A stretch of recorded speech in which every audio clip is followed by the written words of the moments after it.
بسم اللہ الرحمن الرحیم۔ تاریخی اعتبار سے اگر یوم عاشورہ کی تحقیق کی جائے تو مختلف تاریخی روایات اور کتب اس بات کی واضح نشاندہی کرتے ہیں۔ دنیا کی بڑے اور عظیم واقعات یوم عاشور یعنی 10 محرم الحرام کو رونما ہوئی۔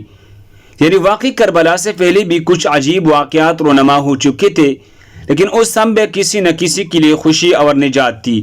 لیکن واقع کربلا کے بعد یوم عاشورہ کو عظمت کے علاوہ تاریخ کا سب سے دردناک دن بھی سمجھا جانے لگا ہے۔ آئیے پہلے انہیں میں سے کچھ خاص واقعات کا ذکر کرتے ہیں۔ نمبر 1، اللہ تعالیٰ نے 10 محرم کو ہی آسمان و زمین، قلم اور حضرت آدم علیہ السلام کو ہی پیدا فرما۔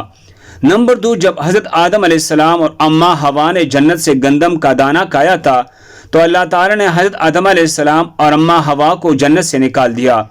اس کے بعد حضرت آدم علیہ السلام کئی مدت تک اللہ تعالیٰ سے رو رو کر دعائیں کرتے تھے، لیکن اللہ تعالیٰ نے حضرت آدم علیہ السلام کی توبہ 10 محرم کو قبول فرمائی۔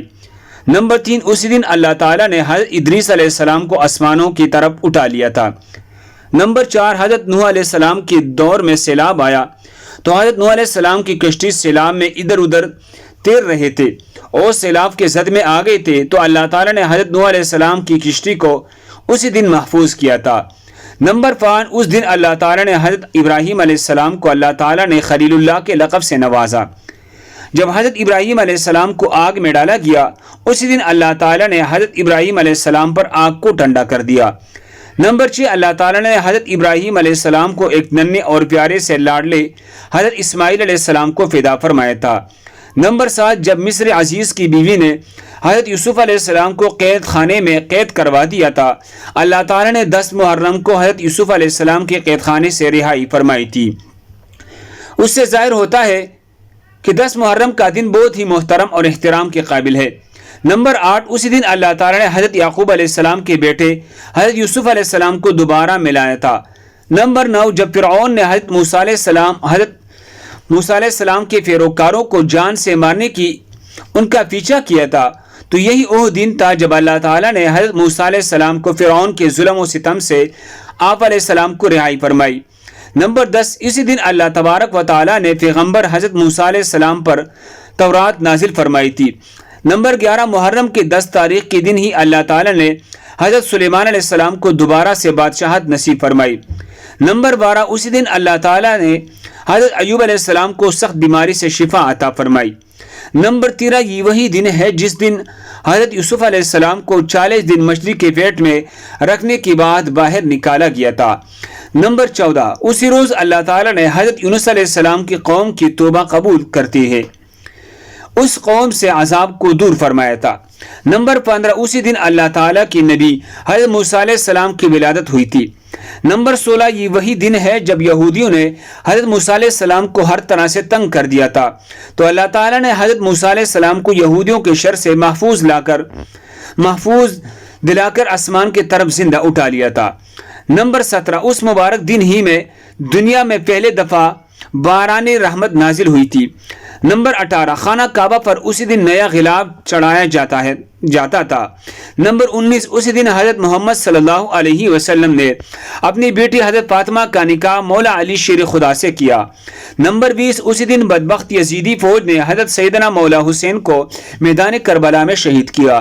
نمبر 21، محرم کی 10 تاریخ کو ہی قیامت قائم ہوگی۔ معارف الحدیث میں یہ روایت موجود ہے، کربلا ایک پیغام ہے، یہ صرف 10 دن کے لیے رونے کا نام نہیں، بے شک حسین کے لیے رونا بھی سنت ہے۔ حضرت ام سلمہ سے حضور اکرم صلی اللہ علیہ وسلم نے فرمایا، ام سلمہ آج ایک فرشتہ ملنے آ رہا ہے، بہت خاص، کسی کو اندر نہیں آنے دینا۔ حضرت ام سلمہ پہرے پر کھڑے ہو گئی، تھوڑی دیر میں حسین آ گئی، چھوٹے بچے معصوم ابھی اندر جانے لگی، انہوں نے روک دیا تو وہ رونے لگی اور وہ روئے تو انہوں نے چھوڑ دیا۔ تھوڑی دیر بعد اندر سے میرے نبی کے زور زور سے رونے کی آواز آئی۔ ام سلمہ وہاں نہ رہ سکی، باغ کے اندر گئی تو آپ نے کیا دیکھا، رسول اللہ صلی اللہ علیہ وسلم نے حضرت حسین کو سینے سے چمٹایا ہوا تھا اور سکس کر کے رو رہے تھے۔ آپ کے آنسو آپ کی رخسار اور داڑھ ہی کو تر کر رہے تھے۔ آپ صلی اللہ علیہ وسلم نے خاص اپنی بانہوں میں دبایا ہوا تھا تو حضرت ام سلمہ نے عرض کیا میرے ماں باپ قربانی یا رسول اللہ کیا ہوا، آپ ایسے تڑپ کی کیوں رو رہے ہیں؟ آپ نے روتے آواز میں کہا بہتے آنسو کے ساتھ کفاتی بدن کے ساتھ ام سلمہ، یہ فرشتہ جو مجھے ملنے آیا تھا یہ میرے بچے کو دیکھ کر کہہ رہا ہے کہ آپ کی امت اس بچے کو قتل کر دیں گے، جہاں اس کا خون گرے گا اس کی وہ مٹی مجھے دکھائی، میں نے اس لیے اس پر رو رہا ہوں۔ اللہ اکبر، ابھی تو شہادت ہوئی بھی نہ تھی تو ہمارے پیارے آقا سرور کائنات نے اتنی آنسو بہا دی۔ کربلا کا واقعہ ایسا ہے کہ کوئی نبی چاہے تو پھر بھی اس کی آنکھوں کی آنسو بہانے سے نہیں رہ سکے گی۔ یہ اللہ کا نظام ہے، اس نے کربلا کے واقعے کو یہ کر دیا کہ جیسے ہر سال آج ہی ہوا ہے، آج ہی حسین شہید ہو رہے ہیں۔ حضور اکرم نے فرمایا جو شخص عاشورہ کے دن اپنے اہل و عیال پر کھانے پینے کے سلسلے میں فراخی اور وسعت کرے گا تو اللہ تعالیٰ پورا سال اس بندے کے رزق میں اضافہ کرتے رہے گا۔ اب ہم ان غلط باتوں اور کاموں کی بات کرتے ہیں جو محرم الحرام کے حوالے سے عوام کے اندر مشہور ہے۔ اکثر لوگوں کا یہ کہنا ہے کہ محرم کے مہینے میں گوشت نہیں کھانا چاہیے کیونکہ اس سے گھر میں بے برکتی آتی ہے، گھر میں نقصانات ہوتے ہیں۔ یعنی لوگوں کا یہ خیال ہے کہ قربانی کا گوشت جو ہم فریج میں رکھتے ہیں اور محرم الحرام کا مہینہ ختم ہونے سے پہلے ختم ہو جانا چاہیے۔ اگر قربانی کا گوشت محرم کے مہینے میں رہا جائے تو اس کے بے شمار نقصانات ہوتے ہیں۔ پیارے دوستو، لوگوں کے یہ نظریات غلط ہے۔ اسلام کی شروع میں جب قربان کی جاتی تھی تو اس وقت یہ حکم تھا کہ 3 دن کے اندر گوشت کو ختم کرنا چاہیے، لیکن بعد کے اندر اس حکم کو منسوخ کر دیا گیا۔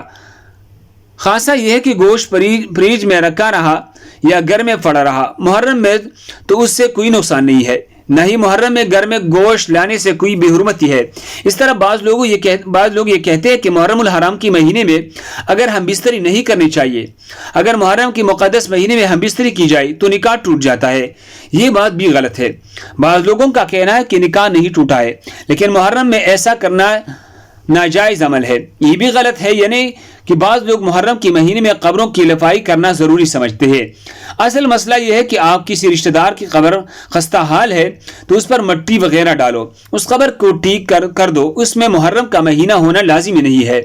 محرم کے مہینے میں عورت اپنے آپ کو تیار کر کے بن سنور کر قبروں میں جاتے ہیں، یہ بات تو بالکل غلط ہے کہ حضور اکرم صلی اللہ علیہ وسلم نے فرمایا ایسے عورت پر اللہ تعالیٰ لعنت بھیجتا ہے جو بے پردہ ہو کر اپنے گھر سے باہر کو جاتی ہے یا پھر قبرستان جاتی ہے۔ ہاں، جو عورت بہت ہی بوڑھی ہو گئی ہے اس میں شریعت گنجائش ہے۔ جو عورت بوڑھی ہو جاتی ہے اس کے لیے پردہ کرنے میں بھی اسلام میں گنجائش ہے، لیکن سرعام وہ بھی باپردہ ہو کر نہیں گھوم سکتی ہے۔ عورت کو چاہیے کہ گھر بیٹھ کر اپنے مرنے والے عزیز و اقارب کے لیے ایصال ثواب کر سکتی ہے۔ مرد حضرات قبرستان جا کر ایصال ثواب کر سکتے ہیں، بلکہ مردوں کو ہر جمعہ کے دن قبرستان جانا چاہیے۔ اس کے علاوہ اور بھی بے شمار غلط رسومات ہیں جن سے ہم کو بچنا چاہیے۔